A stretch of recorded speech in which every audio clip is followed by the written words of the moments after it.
Well, thankfully, we have David Mickner here to answer our question. Multiplayer designer at Infinity Ward. Good to see you guys. Jersey. Hey guys. You just crept in there. You didn't even see him.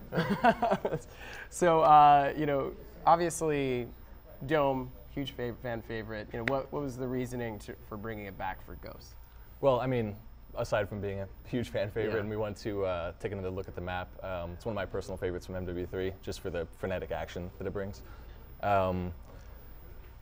And one of the cool things that happened when we brought this back was, you know, we get to reimagine it in a new way. So, you know, we got to basically think about how we wanted to maybe fix a few of the gameplay elements that Alfredo was just talking about. You know, the choke point still exists, but it gives players an option to approach it from a different angle. And it's just, you know, it's a lot of fun to come back and revisit an old favorite. Yeah, I mean, so this is taking on a bit of a extinction theme a little bit. Right, so this is, I believe, one of the Operation Nightfall bases, and this is an excavation of an old meteor that struck a long time ago. So the interesting thing here is the overall theme of Dome still feels the same. You've got this desert-type feeling, the sand floor. Visually, it maintains part of, you know, the feel from MW3, but it still has a really new vibe to it as well. You've got a lot of new equipment, so Humvees and tanks have been replaced by cranes and I believe explosive barrels, larger stacks of them. And you've got this, instead of the giant ray dome, you've got this huge cryptid meteorite just sticking right out of the middle of the map there. Now, obviously, you can see here verticality is still very much a thing. Is all of the kind of major pathways, are they maintained? Yeah, we were really, you know, we really made sure to keep a lot of the sight lines the same so that, you know, we didn't break any of the normal map flow. Creating some of the new models to kind of match up with the old vehicles so that you don't create new exploits. You know, that was pretty important as well. Some things that did change a little bit, which will change some of the grenade throws in the map, are the giant crane that you'll see there, and the smaller one that's behind the player on screen right now. So we were looking at it, was it yesterday, and there's actually something special on that crane. There is something special with the crane. Won't reveal all the secrets of this map yet, but suffice to say that there is a way to get on that giant crane and take it for a ride across the map, which is pretty fun. Oh man, that's awesome. So we got another question from Twitter, and again, tweet at IGN or Call of Duty with the hashtag Devastation Day to have your question potentially read aloud. This one comes from Eric. He says, how do you decide what maps to bring back, seeing as there's so many awesome ones? That's a good question. Must be hard, right? Yeah. Typically, when we look at stuff like that, you have to look at multiple games as well. You've got Modern Warfare 1, Modern Warfare 2, Modern Warfare 3. So really, we try and take a balance of them. With Dome, it was a pretty obvious choice. I mean, I think it was the most popular map in all of MW3. So that was just the top of our list. Makes sense. Yeah, no, it's definitely a big favorite for me. And then moving over to another Twitter question, this comes from Sir Henry. Did the subject of archaeology lead to you involving aliens in Unearthed, or was it the other way around? I believe they always wanted to do a Extinction tie-in theme, and it just kind of made sense to go with this route. It fits in with the lore of the fact that, you know, when the Odin Rod struck originally in the single-player campaign, that's what brought these things out. You know, it was, I think, a couple weeks after that impact.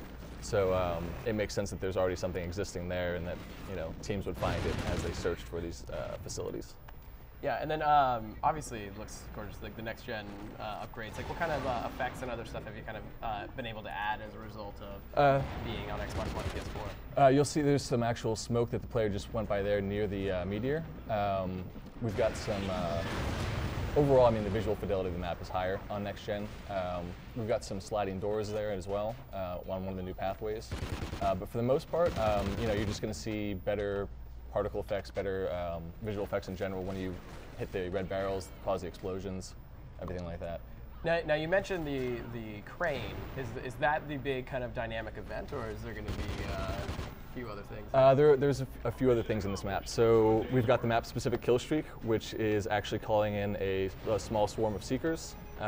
Which, if you're unfamiliar, is you know, the small, very fast-moving alien creatures from Extinction. Extinction, and they do explode when they get near you, and they will take you out very quickly.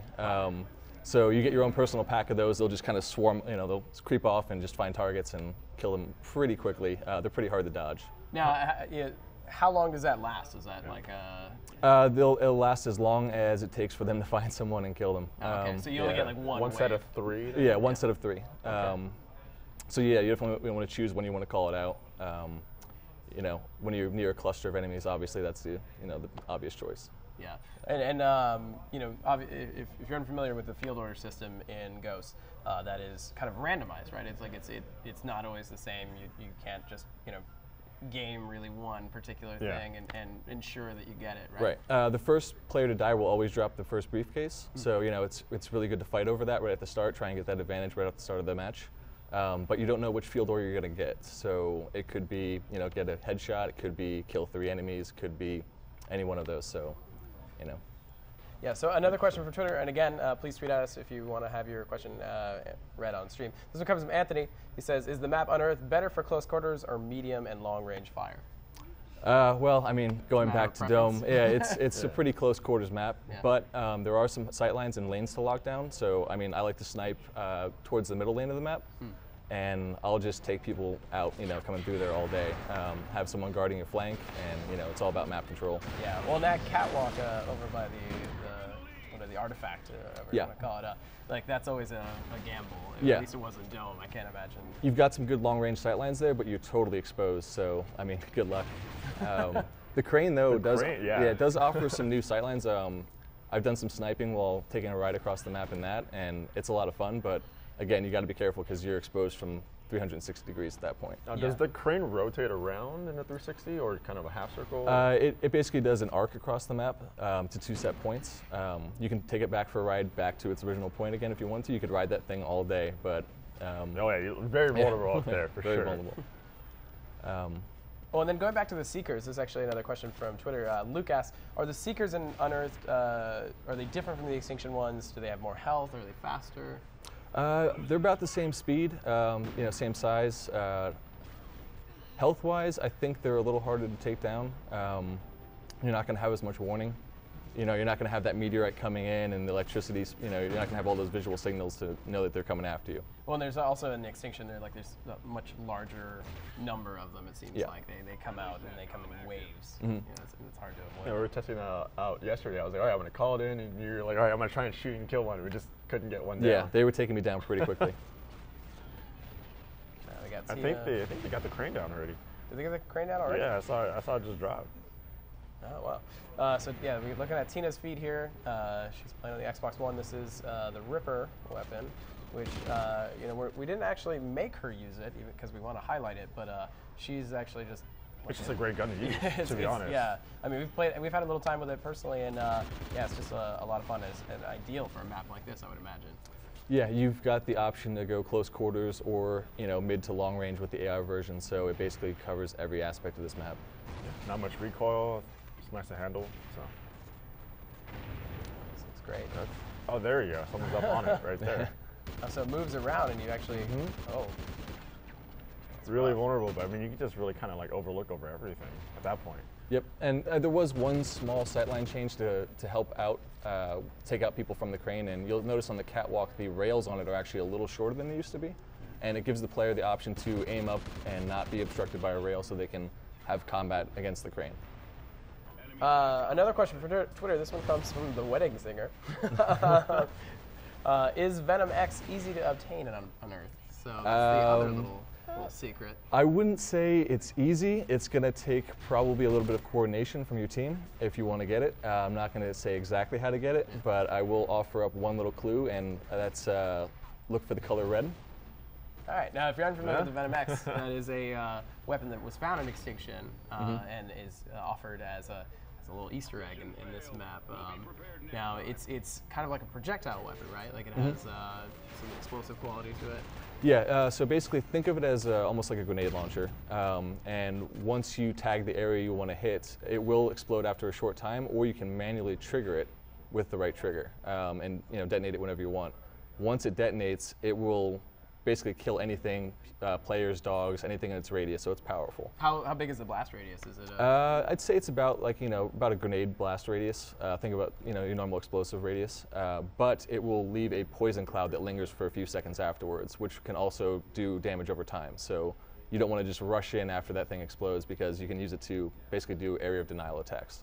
And how long does it last? I mean, obviously the field order, or the process of acquiring is a little hard. But yeah, once the player has it, as long as they hold on to it and don't die, I think you've got a pretty decent amount of ammo in it. So it's not, you can't keep it forever, but you can get, I'd say, on average, 5 to 6 kills with it. Will the poison smoke affect your teammates, or can I just throw that down on B-Dom? I mean, as long as you're not playing a mode with friendly fire on, you're good to go. Just perfect. have fun with it. Well, they're prepping for another round of Unearthed. Again, if you want to have your question read aloud on the stream, please tweet at IGN or at Call of Duty with the hashtag Devastation Day, and for a chance to win free DLC and other items. So stay tuned for that. So yeah, Unearthed. Big fan favorite here, and I think let's see what they're looking at in terms of loadouts. Let's see if Tina's gonna rock with the Ripper again. The Ripper again, or back to her USR. Yeah. Quick scoping as she wants to try and do. Yeah, well, she does like to snipe on small maps. So she likes to kind of get the shot there. So let's see if we got some more. Oh. So TP's gonna take over. So TP from Complexity is taking over the cam. So. It's gonna be way better than Tina. You rocking this? You rocking the regular controller, TP, or you using the scuff? I'm using the regular. Oh, okay. All right, there we go.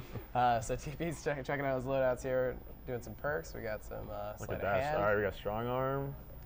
There's some pro tips right here. Yeah. Yeah, everyone's gonna be freezing right screen there. capping that, so I can use that again to get the Maverick here, USR.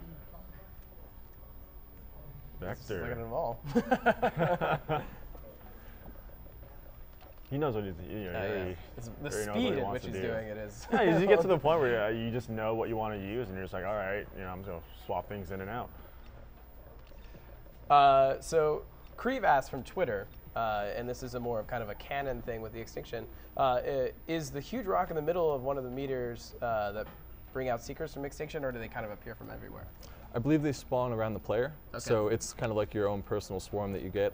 We want them to feel connected to you. It's your kill streak. It's part of you. So you don't have to worry about you don't have to worry about calling them out from the middle of the map and wondering if they're going to find enemies or if they're too far away. You can just run in the middle of some guys and just lace them up. It's like a swarm of alien guard dogs. Pretty much, yeah.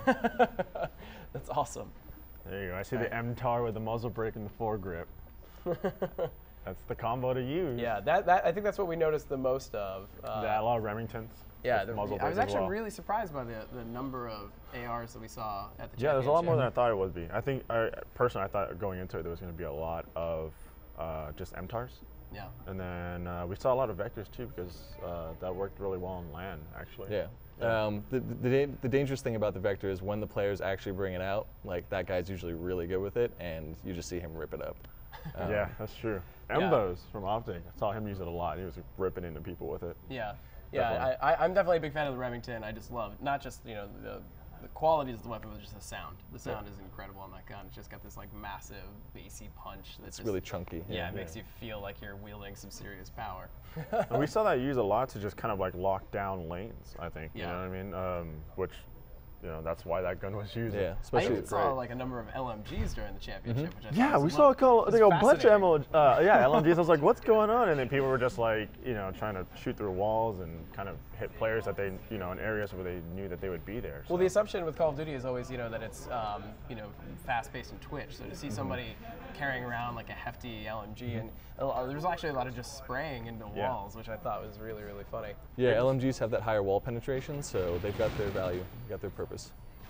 I see TP turn his sensitivity down to 3. It's interesting. Maybe I need to lower down my sensitivity. Mine's like at a 10. I hover around the mid-range there too. Although, He knows what he's doing. Yeah, he's got this. Yeah, the cover he goes back in and out of is pretty interesting to watch. I think that's one of the interesting things about watching them play. We saw it just there a second ago. They don't just run out and start shooting. They make sure that they can shoot and immediately run back into cover. So they don't really. They kind of like poke out and peep out for a second. Yeah, so it's just like the fine tuning of like you can just, if you watch closely, you can see like how quickly he just does these small little adjustments back and forth, which is really fascinating. So another question from Twitter. This comes from Gamers Revolution. This is about the Venom X. He says, can the Venom X be unlocked in a private match? It's tied to the new dome, Unearthed, so you're not going to be able to just load it out into your equipment slots right off the bat. You're going to have to go seek it out in the level if you want to use it.